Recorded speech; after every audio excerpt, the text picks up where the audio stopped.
Hai, Assalamualaikum warahmatullahi wabarakatuh. Apa khabar semua? Jadi, untuk video PMCC kali ini, saya akan kongsikan kepada anda semua mengenai satu topik yang saya rasa sangat menarik untuk kita bincangkan bersama, iaitu mengenai love yourself ataupun mencintai diri kita masing-masing. Jadi, saya yakin dan percaya setiap orang memahami maksud love yourself tersebut. Tetapi, adakah anda semua menghayati ataupun faham dan mengamalkan apa itu love yourself di dalam diri anda? Jadi, untuk kefahaman anda semua, saya akan kongsikan beberapa maksud mengenai love yourself dan juga tips bagaimana untuk kita mencintai diri kita lebih daripada kita cintakan orang lain. Jadi, sahabat-sahabat saya sekalian, bila saya sebut mengenai love yourself, mengenai dua perkataan ini, biasa kita akan sandarkan perkataan love dengan seseorang ataupun sesuatu. Contohnya kita sandarkan sayang kepada mak ayah keluarga kita, kita sandarkan sayang kita kepada kereta kita sandarkan perkataan love tersebut kepada haiwan kita sebagai contohnya. Tetapi kita lupa untuk sandarkan juga perkataan love tersebut kepada diri kita.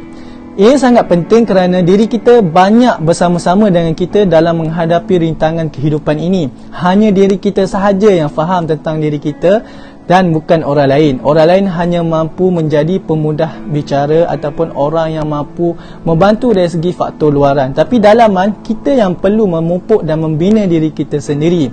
Jadi sahabat-sahabat saya sekalian, apakah yang dimaksudkan dengan menghargai ataupun mencintai diri kita sendiri? Mencintai diri kita sendiri ini adalah kita menerima diri kita seadanya.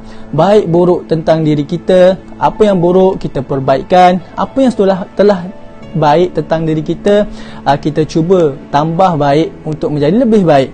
Jadi begitulah maksud secara ringkasnya apa itu love yourself.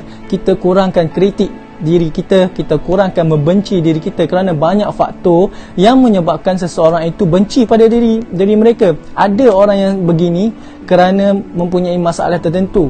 Ada satu ataupun title yang boleh kita bagi kepada golongan ini kerana mereka suka bandingkan diri mereka dengan orang lain. Hal itulah yang terjadi kepada mereka benci kepada diri mereka. Mereka bandingkan diri mereka dan mereka rasakan diri mereka sangat-sangat tidak seperti apa yang mereka harapkan dan mereka tidak mencapai tahap yang diinginkan. Contohnya, apa yang menyebabkan mereka membenci diri mereka adalah mereka tidak puas hati akan rupa paras, bentuk fizikal badan, personality mereka, pencapaian mereka, akademik dan sebagainya. Hal-hal ini yang menyebabkan mereka tidak percaya dan membenci diri mereka sendiri, dan mereka tidak dapat dan tidak mampu melihat kelebihan yang ada pada diri mereka selain daripada hanya mampu melihat kepada kelemahan yang ada pada diri mereka.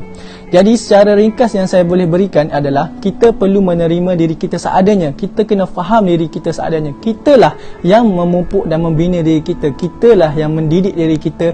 Kitalah yang mampu bahagia dengan diri kita sendiri. Bila kita telah bergaul menjadi sebati dengan diri kita sendiri, kita tak akan mempunyai perasaan iri hati, dengki dengan orang lain. Kita mempunyai kebahagiaan kita sendiri walaupun kita hanya keseorangan, walaupun kita tiada kawan dan sebagainya, tapi kita mampu mencapai kebahagiaan bila kita meletakkan cinta kita pada diri kita sendiri.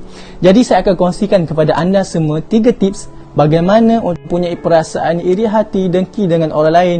Kita mempunyai kebahagiaan kita sendiri walaupun kita hanya keseorangan, walaupun kita tiada kawan dan sebagainya, tapi kita mampu mencapai kebahagiaan bila kita meletakkan cinta kita pada diri kita sendiri.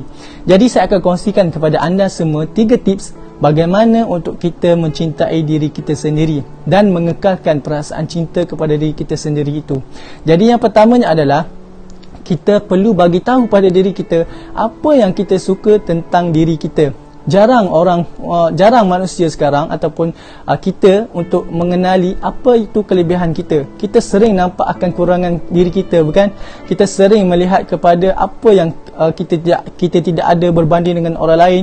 Kita sering lihat akan kelemahan yang kita ada dan kita cuba perbaiki kelemahan itu. Sedangkan di sisi kita ataupun kalau kita hukum fiziknya mengatakan bila ada kekurangan, pasti ada kelebihan. Kita perlu pegang kepada perkataan tersebut.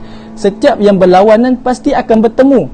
hitam bertemu putih, laki bertemu dengan perempuan, begitu juga dengan kekurangan akan bertemu dengan kelebihan. Percayalah, banyak mana pun kekurangan, kelemahan yang ada dalam diri kita, pasti akan ada paling kurang satu kelebihan yang bila kita sedari dan kita manfaatkan, pasti akan memberikan hasil yang sangat memberangsangkan.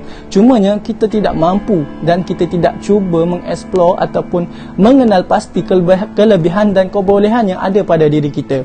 Jadi saya mengajak kawan-kawan saya untuk cuba membuat satu sesi ataupun satu renungan secara dalam tentang kelebihan yang pernah kita curahkan selama ini, kelebihan yang pernah kita tunjukkan selama ini walaupun sedikit. Kerana kadang-kadang kelebihan ini bila dicungkil, bila disedari, ia akan mendatangkan satu manfaat yang sangat besar.